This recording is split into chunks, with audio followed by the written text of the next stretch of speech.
Nice to meet So you. MJ will be coming back from work in a moment, and then I believe Julie will be joining. So that'll be the full crew here. But we'll start off with quick little intros: who you are, where you are, connection to marketing, and maybe like little if you're working on anything cool project wise. Love to hear about it. Pass it off to Graham and Allie after that. Little intro dinner, and then we'll dive on in. So simple as that. Um, but I'm Will. I'm in Jackson, Wyoming, and I know everybody here. Tom, first time meeting you, which is great. My connection to marketing is I work for Giver here in Jackson, and we're now a 4-person full-time company. We have a variety of part-time people helping out with waxing, that kind of thing. But my role within Giver has been the product development kind of category. And as we grow, like this past couple months or so, we've been taking steps forwards. And there you go. Julie's wearing mittens right there. Those are our mittens. And stepping into this more creative director space within Giver, which is super exciting. And a lot of that is just kind of taking on the newsletter, social media, and kind of that marketing planning as well. So that is my connection to marketing. I'll pass it off to Tommy. Tell us about yourself.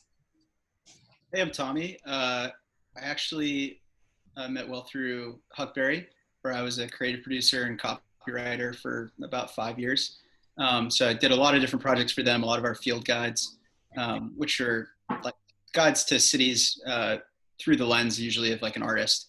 So we did one with Wilco that was super cool in Chicago. That was probably like our biggest one. I helped out with the ambassador program. So we work with Chris Burkhardt and Dylan Gordon and a bunch of cool photographers.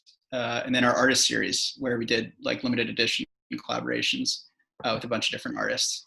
And then after that, I moved over to Goodby Silverstein, where I work on the Pepsi and BMW accounts. So we just wrapped the Pepsi Super Bowl campaign with Missy Elliott and her, which is super fun. And then now I'm working on BMW's like social and digital stuff. So yeah, it's kind of been all over the place, but excited to talk with y'all.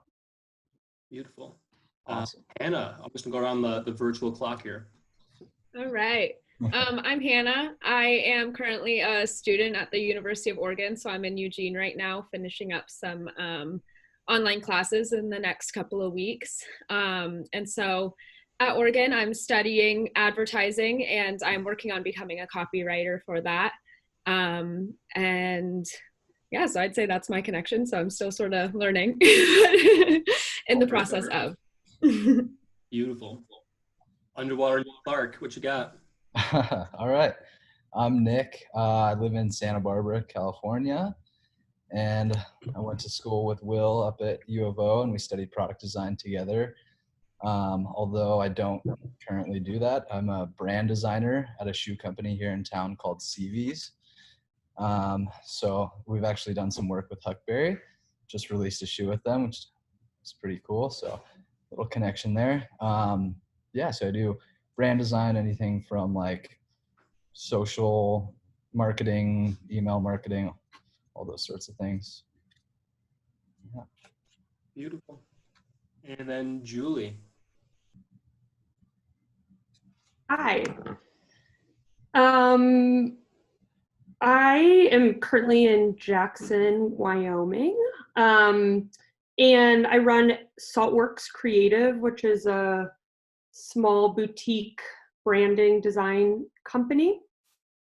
And my background is in advertising. I lived in Portland, Oregon for many years and worked at Wieden & Kennedy advertising agency, and mainly worked on a lot of Nike campaigns and Facebook, and kind of saw the breadth of what it takes to do something really, really big. And I brought it here, and now I do it on a smaller scale, but keep that sort of big mentality. And Hannah, copywriters are always needed, so look me up. Yeah, it's pretty much, it's kind of the most important thing. So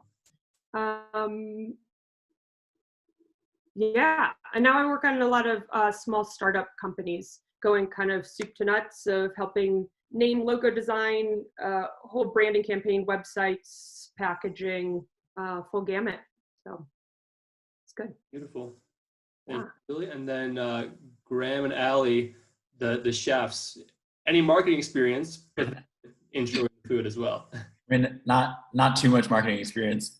I think when we were thinking about what recipe we could do that would apply to this topic, it was a little bit more challenging. But I think marketing has an ability, kind of in a broader sense, to change the way that people interact with the world. And so one problem that exists in food is that people eat way too much meat. And so when we were thinking about like marketing as it applies to food, I think a lot of the new like plant-based meat companies have in some way done a good job, but then also faced some big struggles in trying to like go against like the ingrained eating habits that people have held onto for a number of years. So I think people hold pretty tightly onto the idea that they want to eat actual meat.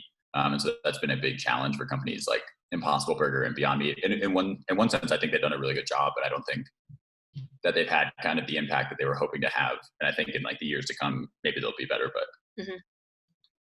Yeah. So I hope that you guys all took the chance to make a burger or make some fries, or have ever had the opportunity to have a Beyond Burger or an Impossible Burger. But I thought that when we were deciding what to do, we also like thought about food in a marketing standpoint. And I suppose like looking at it, it actually probably was a little bit easier than we were making it out to be, considering that like the way we consume food is all about marketing. And so the first thing I was thinking about was Impossible Burger, and how like that is probably the most successful like protein or like meat alternative that hit the national and international markets. Like I think you can get an Impossible Burger at any Burger King, which is kind of crazy. And, you know, Burger King is one of the largest companies, so it's been pretty cool. So I don't know, did anyone give it a try? How do you feel it went? What do you think about the product? I mean, they're super tasty. I was surprised to, like, I couldn't find it at first. I was looking in the veggie burger section, like it was in peas and veggies and all kind of stuff, and ended up being in the meat section, and like not really like separated well, just kind of like there's the burger patties, and like right there seamlessly into it was the Beyond Burger, which I thought was kind of interesting. I was surprised that they didn't differentiate that in a bigger way. But yeah, I mean, MJ and I are big fans of these as pretty much vegetarians. So always a good choice. Yeah. Cool. It's interesting that you say that, Will, because I know they might have kind of been piggybacking off of the alternative milk industry. When like soy milk and almond milk and all that stuff came out, they didn't put it next to the milk and no one could find it. And so they really struggled for a while. And then they learned that putting it next to the milk was the better solution. Yeah, I mean, that definitely makes sense. I can see how separating it even more, like Allie had said, is like, oh, it's a unique product that people, like, or Grandma said, that it's taking a little while for people to kind of grab onto it and like accept it. And so the closer it is next to those other products, the more likely people will be to be like, oh, well, it's right next to the burgers, so it might as well be the same thing. That's funny. I wanted to start us off with a thought. I was thinking the past couple of days about kind of like prompts for you all, and like how to focus on big, like what is marketing? How can you have a conversation on a topic so broad, kind of with depth? And actually, I couldn't even really get focused. It was interesting because I feel like right now we're dealing with so many, or a huge lack of stability, right? It's like the pandemic is happening. There are these kind of social crises in the works, and navigating, like you go on social media and it is a zoo right now, right? And so I kind of wanted to put it out there to all of you. I'm really curious your thoughts on this, about like keeping the conversation relevant right now. what do you all feel, not only within the marketing realm, but as creatives, which you all are, that the role of the creative is in society right now? I know Tommy does stand-up comedy. Is it humor-based? Nick does graphic design. Is it like just creating beauty for people? Like, what do you feel as somebody who's a creative, that like as a group, as all creatives should be doing this, or as individual, that this is your certain kind of impact? I'd love to put that out there to hear what you guys think. Yeah, I mean, I think you bring up a really like interesting point of view on it. I think the comedy stuff is definitely usually like a form of escapism for people. I think it can be pretty poignant too, but in that sense, I think, yeah, it's kind of more like a release. And I know it's something that's been kind of tough. Obviously now there's no open mics or sort of sort of open an easy forum for that stuff to exist right now. So instead, I think a lot of my creative focus has been on trying to figure out ways to kind of contribute in a meaningful way through writing or photography or things like that. And I think that that's a much better avenue right now for sort of being able to help amplify voices or provide some means for fundraising or things like that. I think it's just kind of taking what you're good at and applying it to some sort of social good and seeing how you kind of fit in. But yeah, it's a really interesting point. I'd love to hear other people. I keep thinking in my work, and I think that this is always, but I think of branding design as storytelling. So what's your story? What are you trying to get across and convey?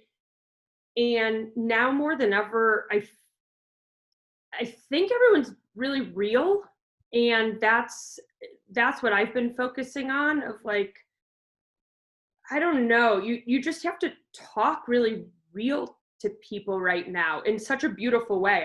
I love it. Of like, we've all read these emails of what someone's COVID messaging is, and some of them are really missing the mark. Of they just sound canned, and it's like, oh, really? I mean, we're all stuck in our homes. Like, let's just be real. So that, I think it goes across everything. It is where copywriting really does come in. So that's what I've seen, a little bit of a shift, and I think it's really great. Do you, I mean, I immediately jumped to the Trump's recent battle with Twitter. That like, right, I mean, that you're saying everyone's being honest or more authentic, and like our leader is not. Is that something that you like think that's just blaringly obvious, or should be? How do you think that kind of impacts that vibe? Yeah, that's really interesting. It goes to show the bubble that I surround myself with. Yeah, I mean, it really does get into leadership of when the top down is not being real and authentic. I guess for me, this is kind of insular, but those aren't the clients I have. That's not the target market I'm going after. So I guess I don't even, yeah, it's like a bit of a different world in a way. I did do though some signage at the beginning of all this around Teton County, and language was really, really important. How do you ask people to stay safe without being political in any way? And it's interesting of the small details really matter. Of, are we saying hunker at home? Are we saying stay safe at home? Language, right? It triggered a lot of people who in mass shootings, of what they're being taught in school was the same language that we're using to have people try and stay safe at home. So again, language is, it's really important. I mean, even in a more simple sense, the campaign was beautifully done, and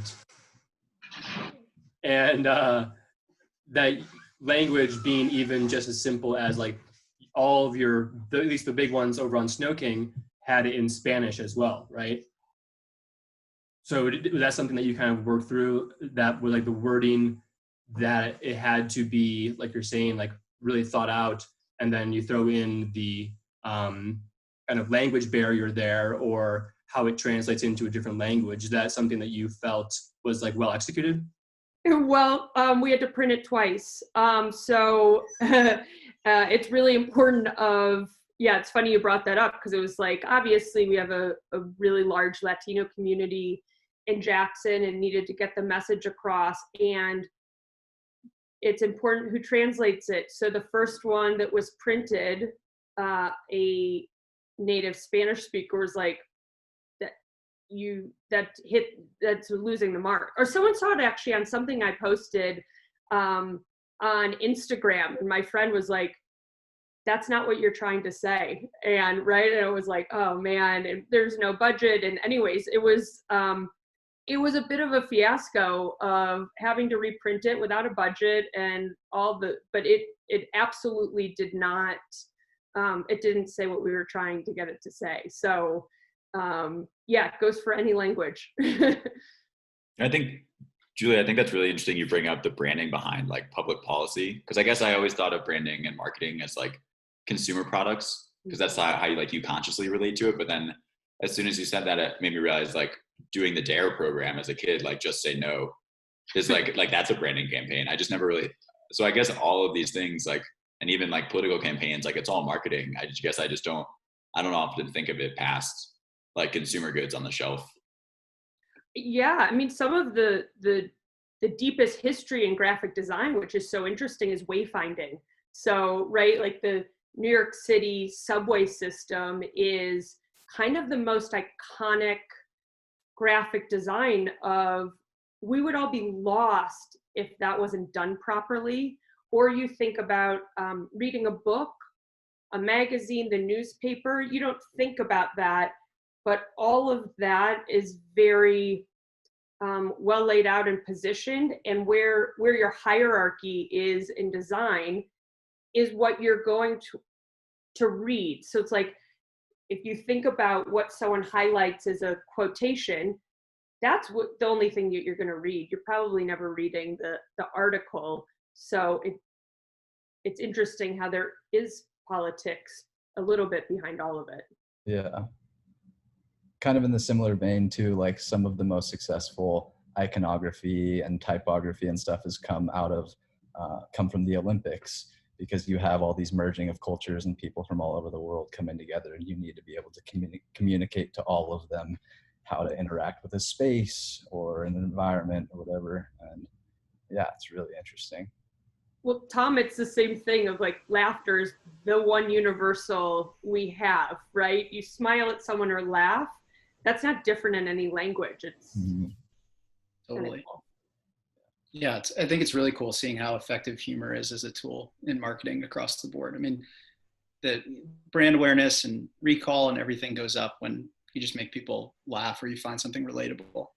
We just did a campaign for Cheetos, all about Cheetos that gets on your fingers, and kind of a silly example of this, but that's the truth, right? That's anytime you eat anything with cheese on it, it gets all over your fingers.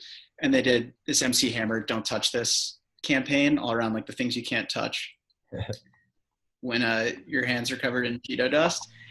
And it's one of the silly, it's like, and it's a copywriter who's pitched it as like that's kind of what we try to get down to the core of, I feel like, in those meetings, is like, what's the universal truth behind this product? And that's, a silly kind of humorous example. And then Will, to your point about like the political world right now and sort of everything that's going on socially, is we just wrapped another campaign called Not a Gun that focuses on all of the items that have been mistaken for weapons by police. And it was a really powerful campaign around a bunch of like white people essentially buying a candy bar versus a black man buying a gun at a candy shop, and that like how those items are perceived based on who's holding them. And it was a really, I think that's another example of sort of like getting to the root of something. And it wasn't it didn't feel like it was a really like daring or challenging spot. In a lot of ways, it was the truth. It was just sort of like pulling back the curtain on what was in these people's hands. And it was a very just, powerful statement because it was so basic, essentially. It was just sort of listing out, the realities that you might not have been aware of previously. So that's, so there's, the huge spectrum. And obviously I think this is a great point Julie brought up about the power copywriters have is there's the things, I think that's another kind of common misconception with copy that I had was when I was at Huckberry, it was all just truly copywriting, right? So it was just product descriptions and social media stuff. But then you go to an ad agency and copywriters are really tasked with thinking through a creative campaign from start to finish in a really cohesive and sort of like full scale way. And so that's what's been really cool to see is these people who are not only writing scripts, but also thinking, how does this live, digitally and socially? How can we create out of home, like billboard style versions of this? How does it, how can we kind of be innovative there? So that's been super cool. I think it's, when you have the budget and everything, obviously to spend, the ideas can kind of grow even larger than before. So. Now, Tommy, as somebody who's in the industry doing what Hannah is literally like learning about right now, is there anything that you feel as if, like you said, oh, I didn't know exactly what copywriting entailed until I was diving in and seeing how it all played out. Yep. For Hannah's reference, that like, can you paint like a realistic picture of that or kind of a landing spot for her?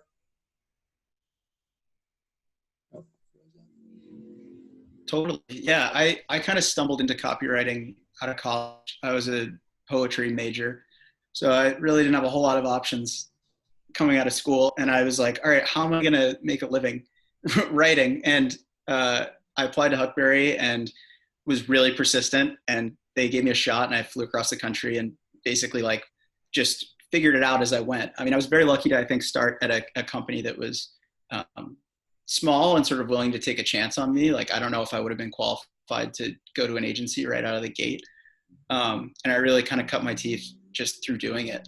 And you wore a lot of different hats at a place that size. And obviously being, more sort of commerce forward, we were sort of making and selling our own clothes, and it's kind of a different tone, and the campaigns were difficult in a different way because we had to find new ways to talk about like wallets. You know what I mean? It was like I was writing about 20 different types of wallets, and it's like that was challenging in its own way, the same way that the campaign now are challenging because the scope is so much larger. So I think there's, they both present their like pros and cons, I feel like. But yeah, I think copywriting, depending on where you are, is the role can change a lot. So at a smaller company, it's very hands-on. You're probably working on, a ton of different stuff. Whereas at an agency, you're lucky to be paired with an art director usually. So you sort of tackle all of the copy and tone and messaging, and your art director is kind of there to help you showcase it visually. And I realized how much like preparing was involved in it until I got there. That a huge amount of what we do is TV spots, which obviously I wasn't doing when I was at Huckberry. So that's been kind of wild to see just how important kind of it's a totally different skill set, I guess. You know what I mean? Like writing dialogue that's believable, or trying to condense things into 30 seconds or 15 seconds versus having whole paragraphs to work with. But Hannah, if you have any questions too, yeah, feel free to throw them our way. Thank you. I greatly appreciate that little bit of insight that you gave me. Because I'm on an advertising like student group right now. It's called Ad Team, and so we're working on, throughout the entire year, we're working towards a competition called NSAC, the National Student Advertising Competition. And so with my team, we have about like 40 people on the team, which is apparently a huge team, which I did not know. And so throughout the whole year, previously before being on this team, I everything that I did was just for classes and like with small groups of like 3 or 4 people kind of thing.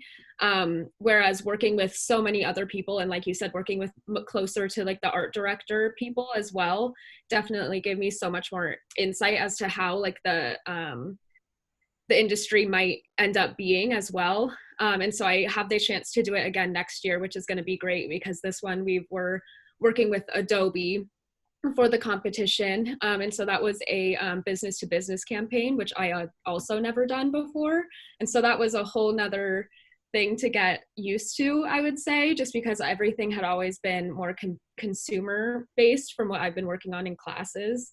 And so that was just a really huge, big change that I think I would have to definitely prepare for in the industry, I would say, because, I mean, who knows? I know University of Oregon, Julie tends to hook a lot of people up with Wieden and Kennedy, like you were saying. And so obviously that's on my radar as I'm coming into like my senior year and stuff. So We'll I'll definitely have more questions in the future. I'm sorry. Definitely get in touch. I can put you in the right hands. Yeah, thank you so much. Absolutely. I'd also add to what Tom was saying that I think it's, at least when I'm working with our copywriters, I mean, that really is what solidifies the brand, is the photography and the logo design, and it all plays a part, but the brand voice is what creates the brand. So if you think about it as a person, it always helps. Like, what are the values of the person? Is that person, you know, funny, a little bit irreverent, or more serious and professional? That really helps. You know, it's really hard. You have to do it really in the most concise manner, right? I brand a lot of companies that have you know, their name doesn't tell what they do. So it's like your tagline is your one shot to say, who am I? Yeah, absolutely. And there's so many, I mean, just going through the school and talking to all of the professors that I have and everything and all of the resources, it's just very also interesting to hear all of the different opinions on like taglines or something, because my one professor loves like puns or something, of course, depending on the company. Whereas my other professor is like, if you use puns as a copywriter, then that's death. And I'm like, okay, well, I don't really know what to follow. Always. Fair. There's an opportunity for a pun. I love a good pun, personally, but I don't know. I'd say it's very situational. I don't know. Yeah, absolutely. Yeah. I wouldn't. If it feels right, it feels right. If it doesn't, it doesn't.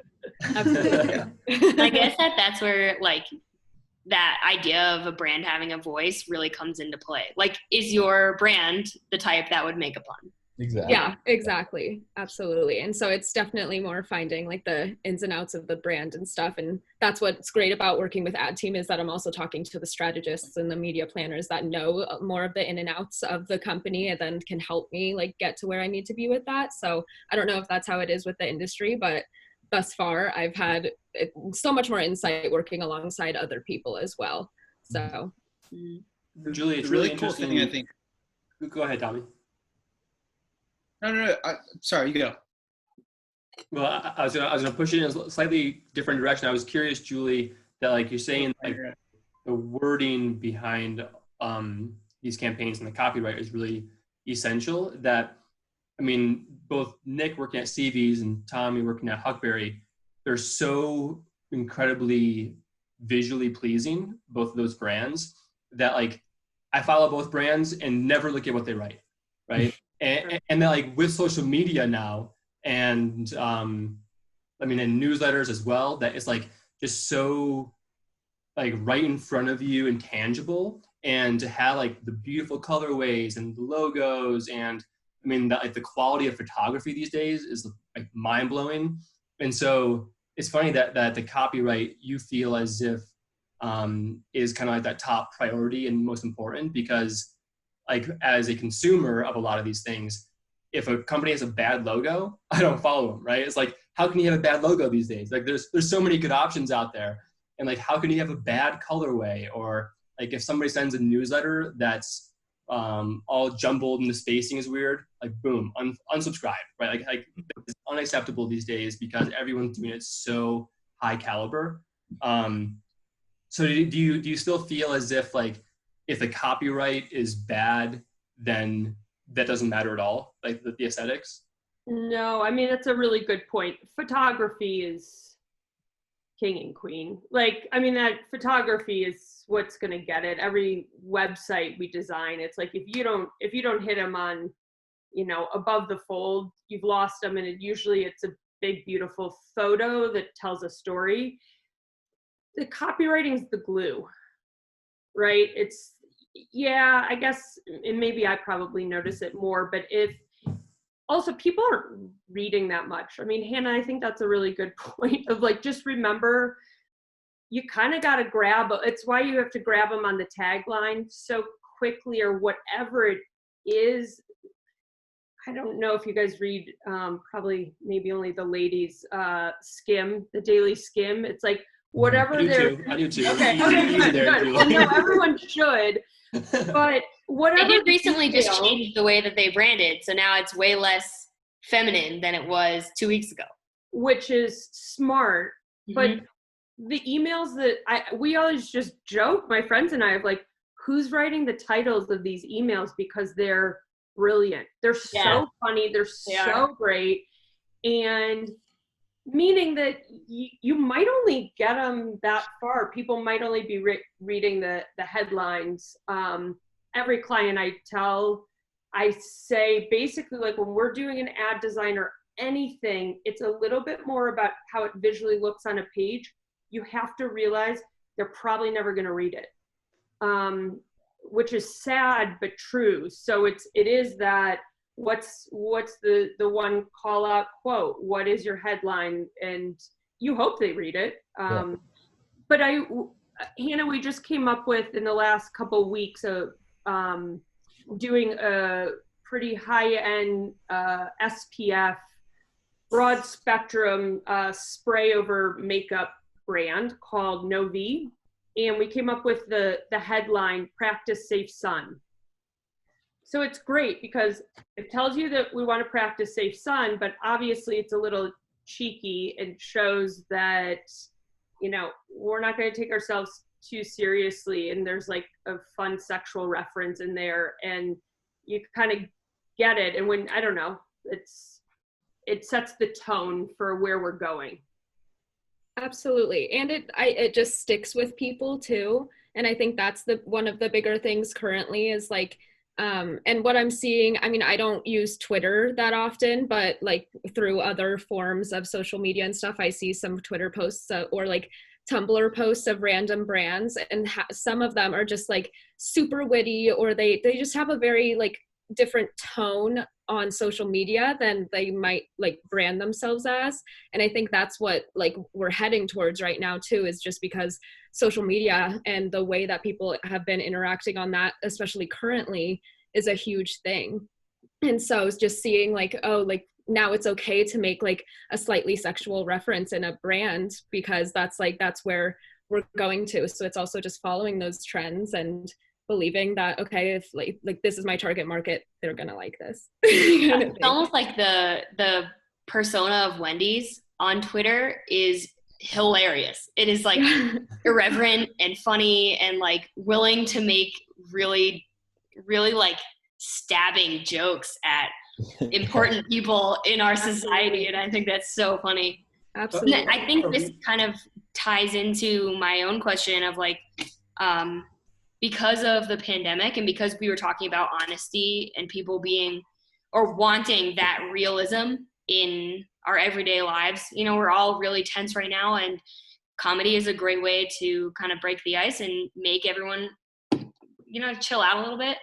How do you think that the voice of brands and the way that marketing will go forward, like how do you think that honesty, realism, like how do you think that this pandemic is going to change? Do you think that like the honesty and realism is more of like a trend, or do you think that this is maybe the way that marketing and branding will proceed in the future?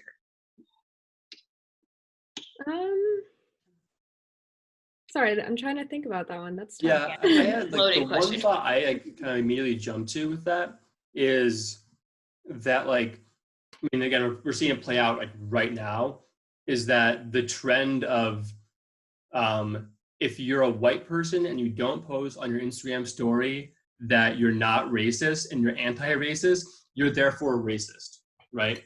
And so it's like this trend where I feel like sometimes you see these campaigns run like, oh, Patagonia does something that's really specific to the environment, and like other brands have to follow. And CVS does this really cool newsletter, and the other brands have to follow, whatever, right?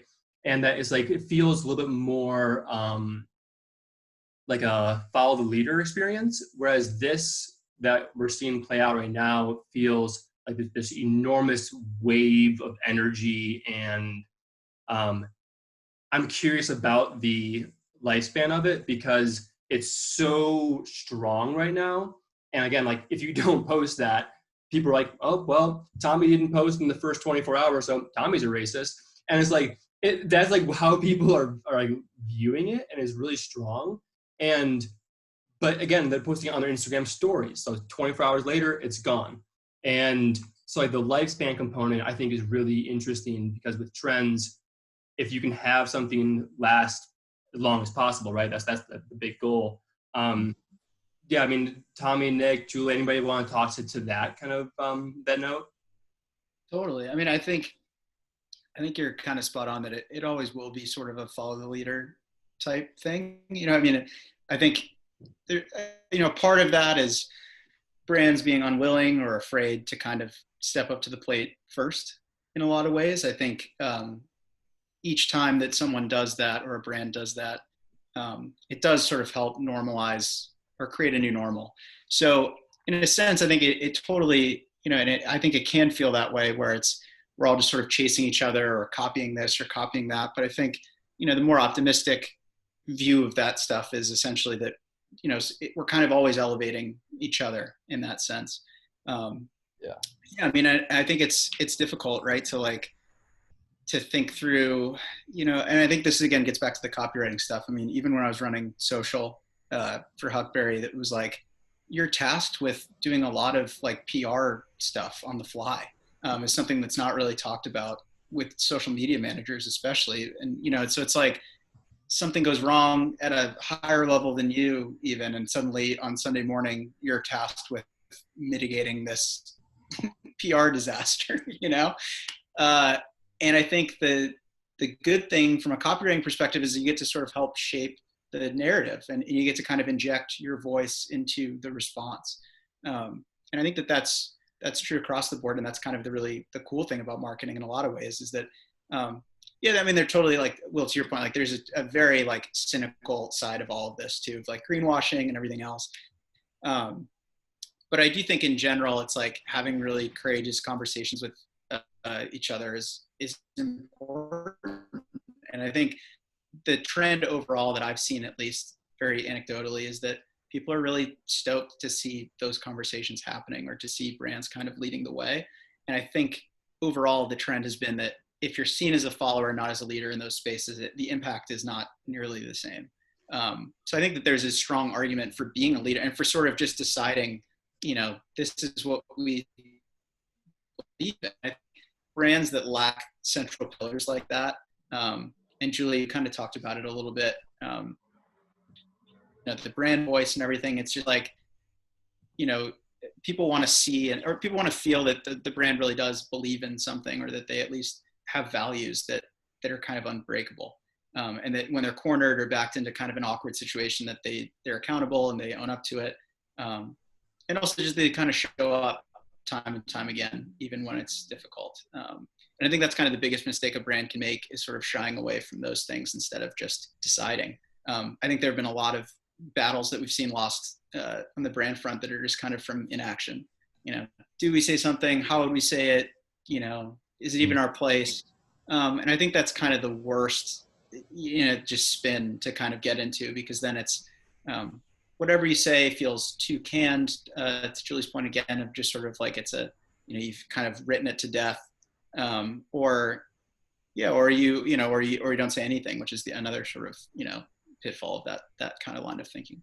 But I'm glad you brought up leadership as well, because I feel like it really, a lot of it does come down to who's kind of steering the ship and who's vulnerable enough to say, okay, we might not have been the first one to do it, but this is part of our values, so let's follow suit or whatever.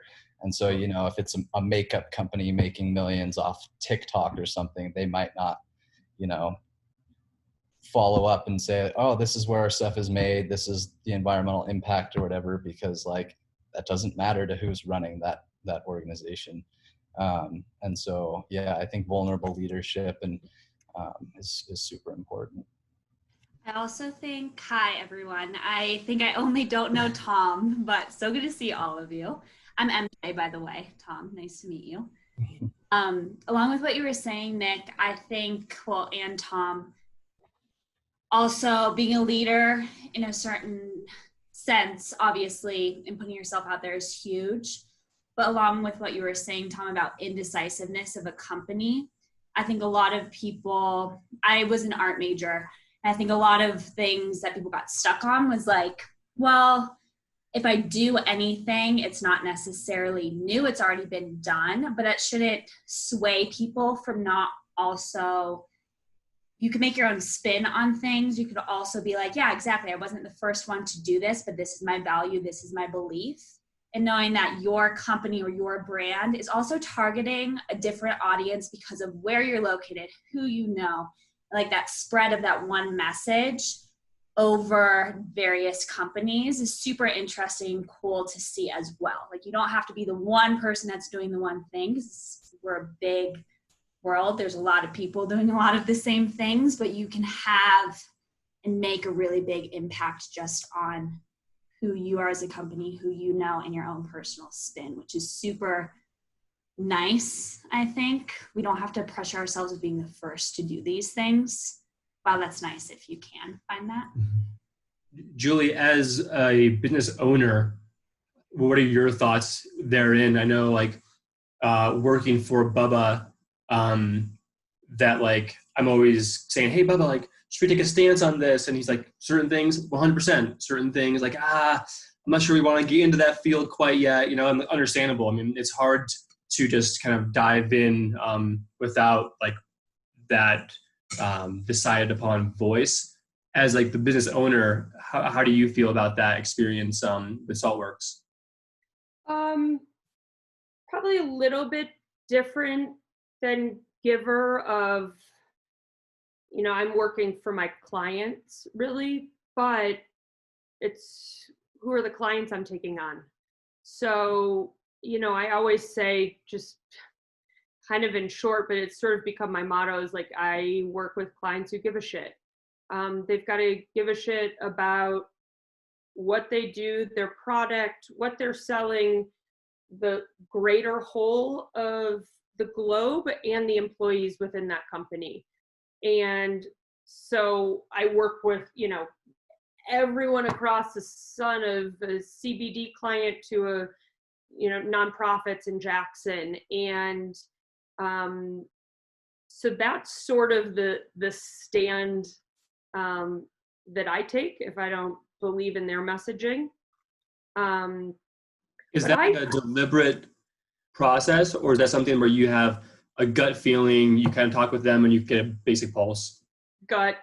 Yeah. like everything else. I mean, it's kind of funny. I deal with this a lot of people like, oh, like, you know, clients sometimes will get like real caught up in the shade of blue. And I'm always like, yes, we can talk about color theory forever, but how do you feel inside your soul? Like, I don't know, does it move you? Let's use red. If not, like, I guess I'm pretty,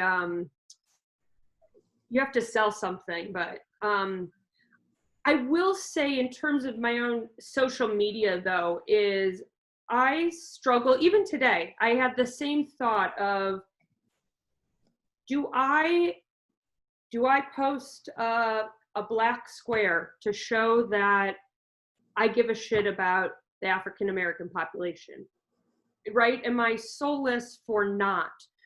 Or am I just jumping on the bandwagon? It's a really, really good point of where I think, especially in social media, of that's a little bit more of my company's outlet, where I highlight clients, I highlight things that just inspire me, but also where do I stand on taking a stand on things.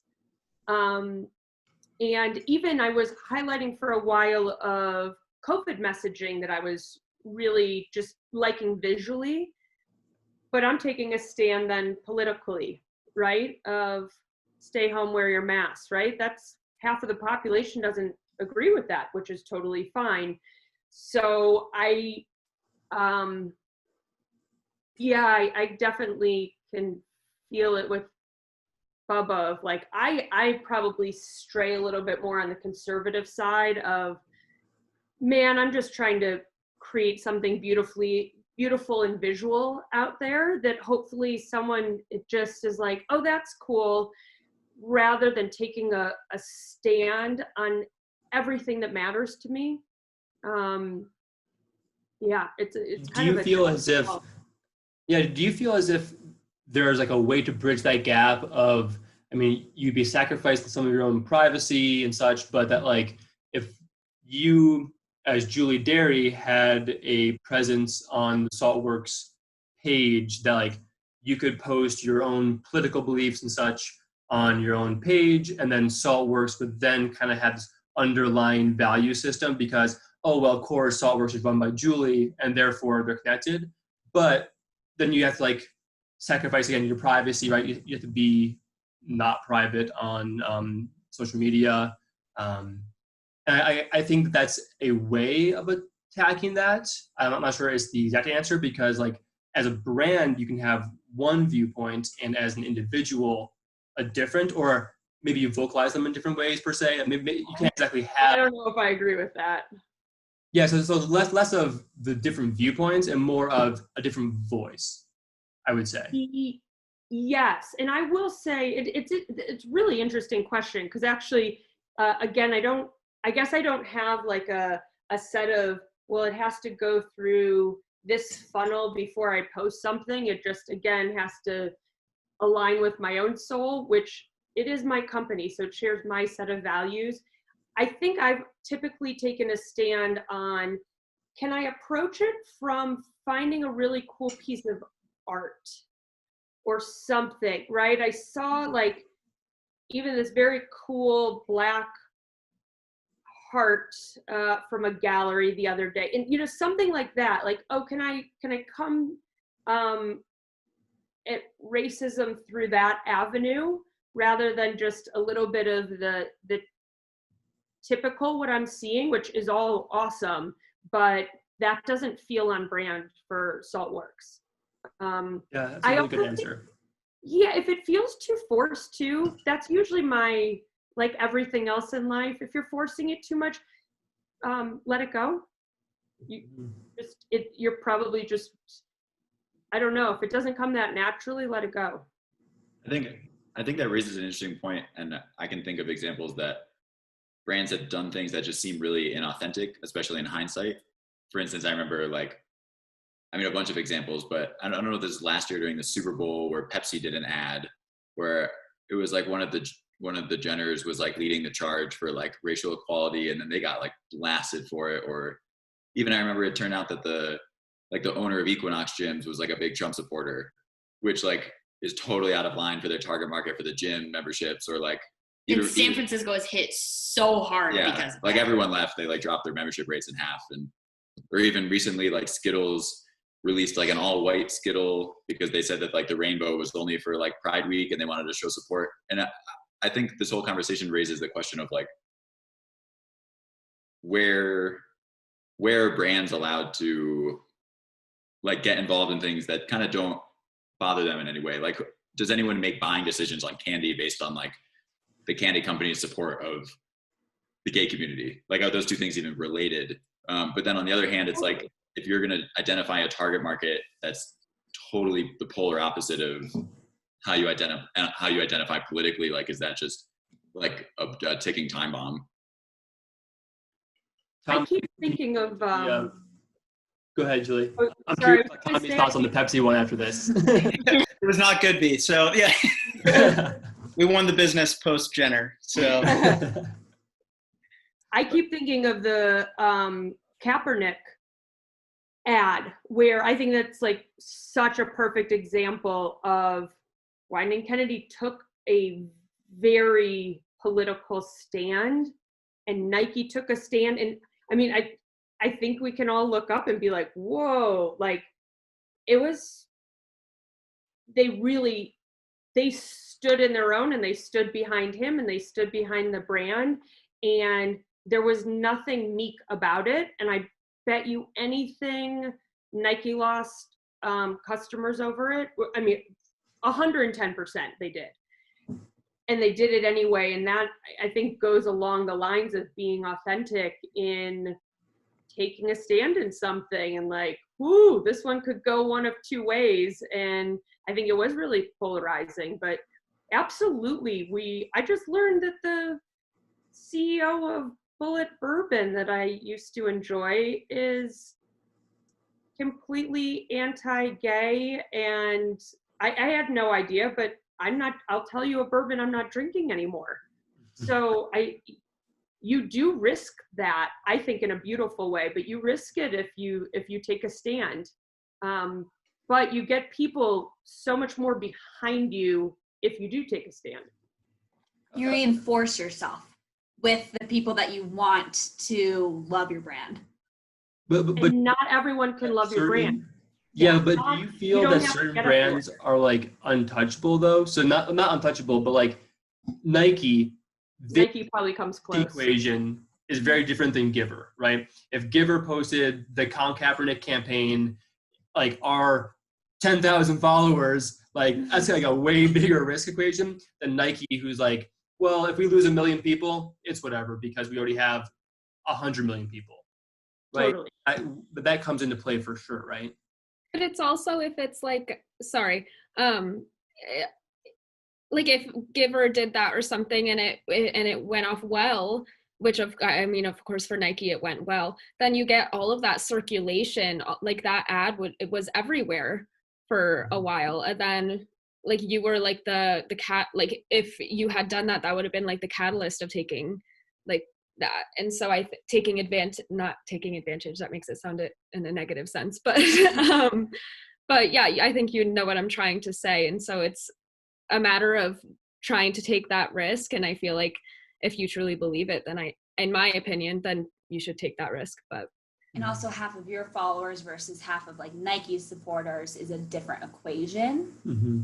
Yeah, I mean the risk reward equation is interesting just to kind of play through. That like Pepsi can do a Kendall or whoever Jenner it was, and like, well, like it cost us $5 million to get this spot, 10 million to get her even to agree to this. But like if it fails, it's not going to put us under. Whereas like, all right, guys, we're getting Jimmy Chin on here for Giver because he's a Jackson local, and we blow it somehow.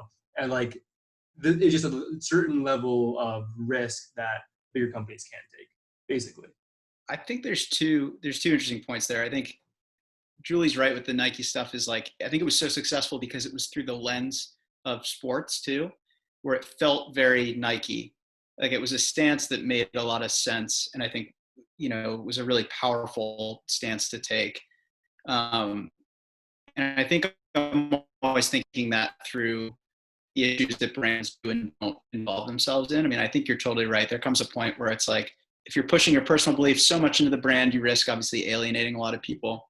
Maybe you can't die on every hill, you know what I mean? But I think there is a way to kind of be an activist in other ways. And I think a lot of it is like, fundraising campaigns and things like that are another great way of being vocal and kind of supporting something in a really tangible way, versus just kind of an empty post. And I always think of like the SpaghettiOs 9/11 tweet or something. It's like no one is thinking about SpaghettiOs on this day. Like, no, you know what I mean? Like totally unrelated, a huge miss, you know what I mean? Like, they have no business really being involved in that conversation versus like a Nike, Kaepernick, this athlete through all of this turmoil and everything, and kind of standing their ground. I think it was a really cool stance to take. And then the Kenner stuff is super interesting coming onto the business after all of that. And kind of, I think the general reaction to that spot was like, how could this get made? Obviously, right? I think that's like everyone's reaction when they watch this. It's like, this is like objectively not a good idea. Like, you know what I mean? Like from the jump, somebody should have been like, this is bad. Like SNL parodied it. Like, you know, he's like on the phone and he's like, oh yeah, and then Kendall Jenner like drinks a soda. You know, it's like, it seems like an awful idea from the get-go. And I was always like, how does this stuff get made? And I think the risk, you know, you were talking about like the risk reward stuff, the risk of being such a big agency or such a big business is that there's so many people involved in a spot that you're less nimble. And then people have a lot less authority, or feel like they have a lot less authority. And so I think that's something that I've noticed just from going from like a smaller brand to a larger agency and with larger clients is like stuff's kind of like going, you know what I mean? Like it's like to pull the plug on something that, you know, has already been greenlit or whatever. It's like you're taking like 250 people off of a project. You're potentially losing millions and millions of dollars. And so that risk reward becomes a lot blurrier, I think, at times than it should be. Like from a clear outside perspective, you'd be like, oh, kill this. This is a terrible idea. Like definitely scrap this before anybody sees it. Whereas when you're in the weeds, it's definitely like, I can see how people get kind of into this thinking of like, man, we're, you know, it's too far gone, or we'll fix it and, you know, we'll change the script this way or that way. And I think, go ahead. Sorry. Well, I think in that way, like the risk reward is something to consider, but also understanding that like sometimes a big giant flop can be even more successful than the actual intent. Like for instance, that like whole entire Pepsi ad was a flop. Like why did they do that? But at the same time, how long ago was that? 2 years ago? And we're still talking about it. Yeah. I mean, there's it's resurfacing as a meme right now too. Right, exactly. Like, and now with the internet, like so many more people are using the internet during this quarantine time for like miscellaneous garbage that it's so much better to like have that crappy stuff to just kind of like resurface in a funny way, and it keeps reliving. You know, I don't know. It's weird. I don't know. Yeah, I think there's totally like a school of thought that, you know, even when you miss when you're that big, or I think, you know, Will kind of brought up like is Nike sort of like an untouchable brand. And you know, it's like, I think you can get a little too kind of like metrics focused and be like, everyone's talking about it, you know, it's like, but I think it is kind of the shadow looming over everything Pepsi does. I mean, this Super Bowl spot this year was a huge conversation of like, how can we not make this mistake again? And how can we learn from this? And you know what I mean? And it wasn't even our spot. I mean, it was like something totally unrelated. And now it's like, okay, now you have the business, and like, how do you kind of like reverse this image of like Pepsi doesn't know what they're doing? And I feel like we were hypersensitive about like, could any of this be perceived? Like, are we missing something? So I think that's just kind of an interesting part of it is like when you get on a larger stage like that, like the Super Bowl is like, it's as big as it gets. And it's like, you know, are we too in the weeds? Like you have to kind of keep yourself in check a little bit. But I also think it brings up an interesting point of like, I'm kind of shocked, and maybe there were people, but again, getting back to the point of like your own personal beliefs versus a brand's, I think it's like, it's pretty shocking that nobody on a personal level spoke up about that spot to the point where a serious conversation was had about, you know, risk reward. And I don't doubt that like certain individuals did, but I think it goes back to that like personal integrity and bravery of just being like, I don't feel good about this, you know, like, and I think speaking up in general is super important, you know, across the board. It's like, especially as a copywriter, especially as whatever, it's like, you're kind of amplifying whatever message is coming down from the top a lot of times. And it can be a really, you know, difficult place to be like, I wouldn't say it this way, or like, I know how I feel about this, and I'm being asked to kind of spin it a way that I don't feel super comfortable with, or so I don't know, there's just a lot that goes into kind of those things that is super interesting and difficult to grapple with. But Tommy, what is the timeline on that? So like, to me, if somebody like, hey, this happened yesterday, we need to comment on it today, that there's a lot more room for error, and like, hey, like they did their best to be like immediate. That a Super Bowl commercial seems like you have that planned out a year in advance. Like, what's that timeline like? Yeah, it's kind of crazy.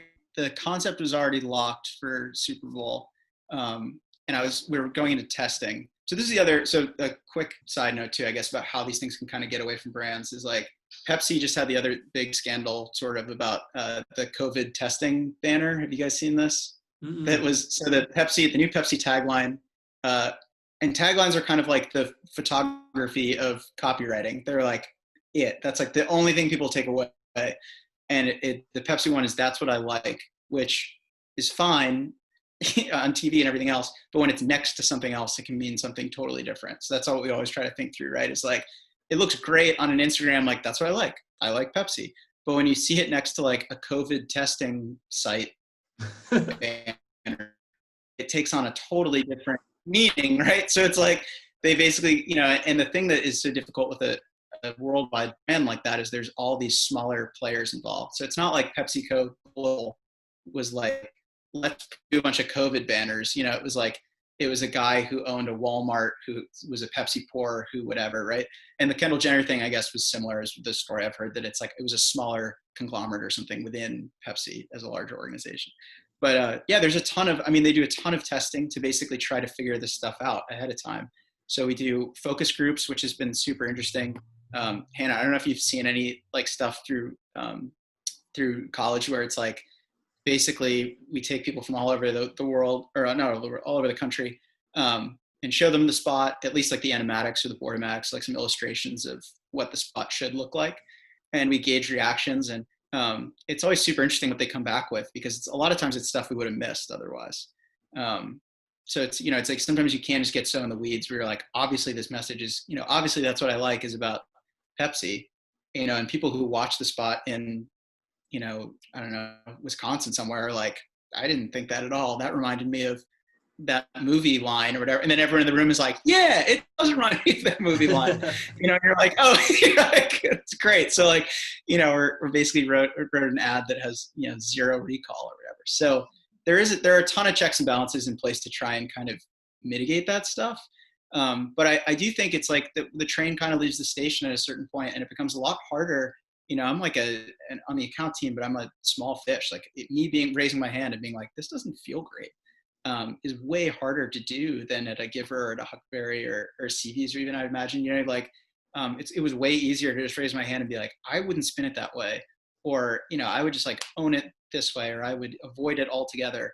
And so those conversations are kind of happening at a higher level than I've been used to.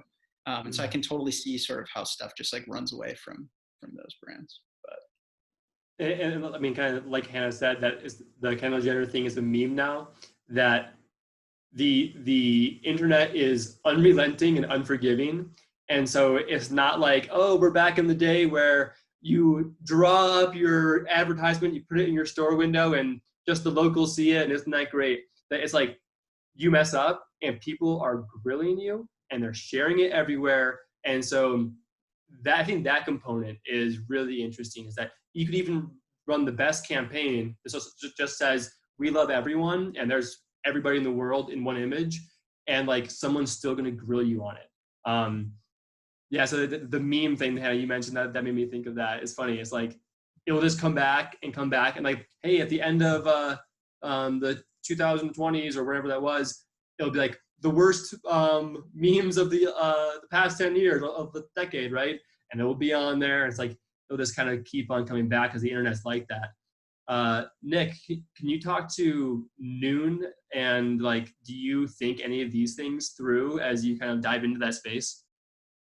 Honestly, I just, I spend 8 hours a day doing branding and graphic design and stuff for CVs, and I love it, but there are certain restrictions that, you have to work within working at a company. And so I just wanted my own space to kind of create, create my own tone of voice and my own brand language and stuff like that. And so it's been really fun. I'm just making hats at the moment. Kind of figuring out what's important to me and finding inspiration, honestly, from the sun, kind of. That's kind of just been like the overarching thing. And so every hat comes with a little packet of wildflower seeds, and we donate a percentage of the proceeds to the Nature Conservancy.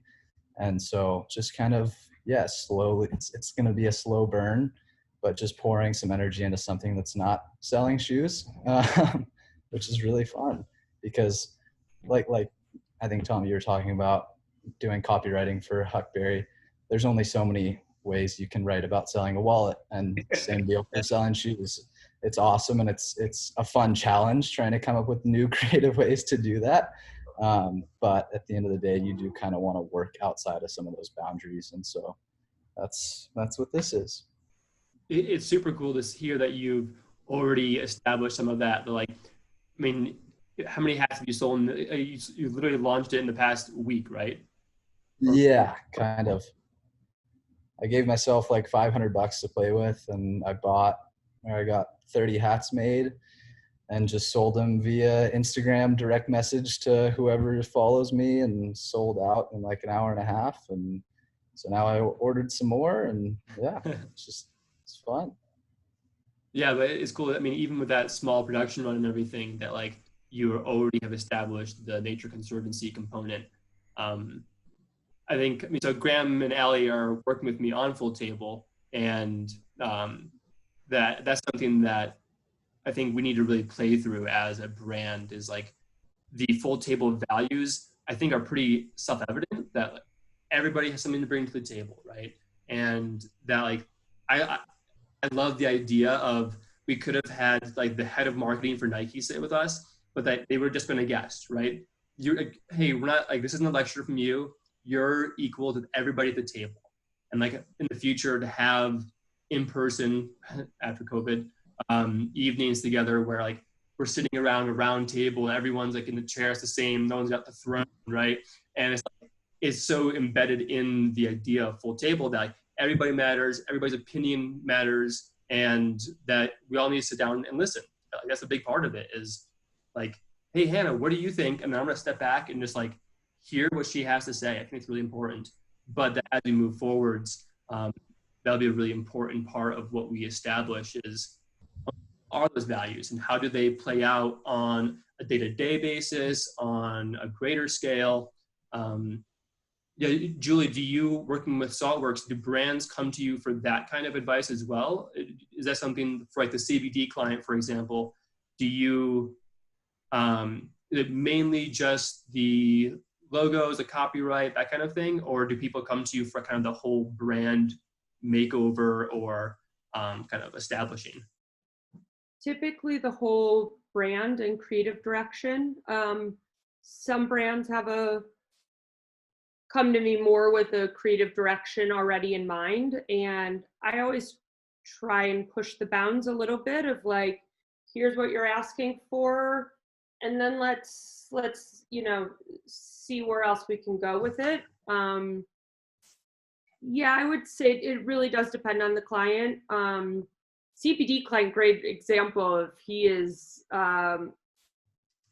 I actually am trying not to be his entire marketing director too, is he's looking to me for strategy and everything, which is really exciting. It's most fun working with clients who you collaborate with, and it really, really is a collaboration. I tend to walk away from clients where I just become a production designer. I'm frankly too expensive to, like, it's the wrong fit, right? It's not even, I don't know. I mean, I've recommended, 101 designs or 1,000 logo designs, whatever that website is. I recommended that to people before, because I'm like, oh, you don't need all of it. Like, just go on there, you'll get something great. Yeah, I have a lot. I would say the majority of clients I work with, because they're startups, are looking to me for a lot of expertise in strategy and placement, and yeah, which is nice. Usually I'm guessing as well what the answers I give them, so. Interesting. Well, let's see, it's been an hour plus, so I will call it on the evening.